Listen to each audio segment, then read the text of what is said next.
What is art? I had the great fortune one time to run across this group of people who got together in Paris after the war. People in Paris who knew about art, who knew about culture, and they were trying to define art.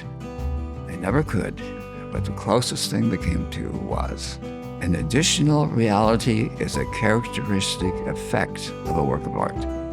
I believe that's absolutely true.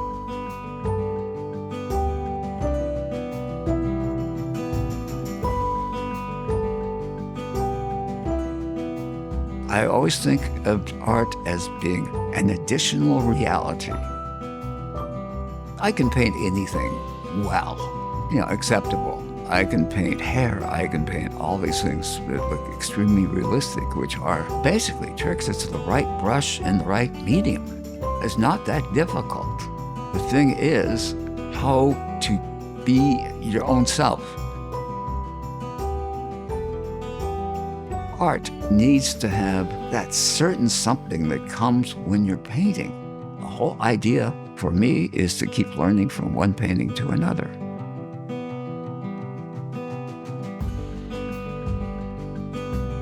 I have never really painted trees much. Here I'm living in the Northwest, and now I'm trying to paint this painting of sitting in the forest. Oh my God, I have no idea what to do. I see all these paintings. It looks like every other painting I've ever seen, But I've got to figure out something that's different. It's me, and it's going to take a while, I have a feeling.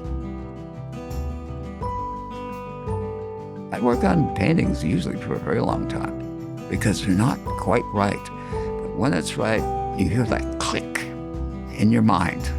Just that little thing. That's it. There it is, right there. And it's a great relief. Ever since you're a little kid and your parents, say, "Oh, you're so good. Here, show me this." And I put it on the wall. There was a lot of that in my upbringing. When I finally got to art school, I actually realized I had no talent, especially in color. I was the world's worst colorist. A lot of people have some talent. I had to learn everything from scratch. I did not understand color until I ran into an instructor who had been Josef Albers, and he said, "Boy, do you need color."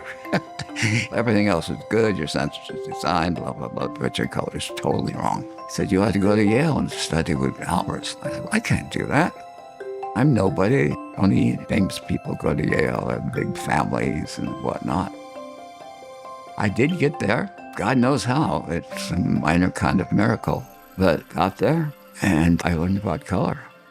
And that was the best thing that's ever happened to me. BIMA, it was a great surprise to me. I was in a group show, which surprised me too. Whoever picked it picked 4 darn good ones. And then I got this invitation on my computer. "You're invited to have a course. Are you kidding?" So I was very curious what the show was going to look like. I had some favorite paintings I wanted in there, but as I look at the show, they really would not have fit. I was surprised he picked out, I'd like little joke paintings with skeletons. There's 2 of those. I'm glad they're there, a little bit of sense of humor. Obviously, I like my work. I think every artist likes their work, but it looks a lot better together with more pieces. Couldn't look any better.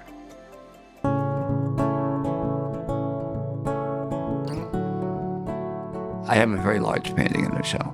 It was a painting I actually made for my partner. He had a son that was flying all around the world. He went over these mountain ranges. I don't know exactly where they were, but they were somewhere in the Himalayas.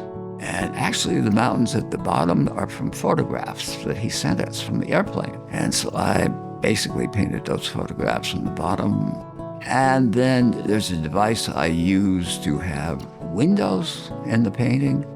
The windows can show you what that particular piece of landscape might look like, say, in autumn rather than in winter. Just take an image, put like a picture frame over it. Through this picture frame, magically, you're seeing a different time. That was the first successful one. For me, what's at stake in these pieces, if they're worth looking at for more than 10 minutes, I want a lot of things in there. And I want you to look at it, and I want you to see it all at once. And I want you to see this little piece over here that I'm really proud of that nobody ever thinks about. I love fiddling around, actually jingling with it in your eyes. I just want to get it just right.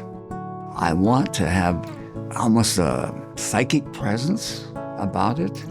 I want it to be more than just a picture, to make that additional reality something more than just a picture of something that's well painted. Well painted is easy, but it's much more than that. You got to get into the art part.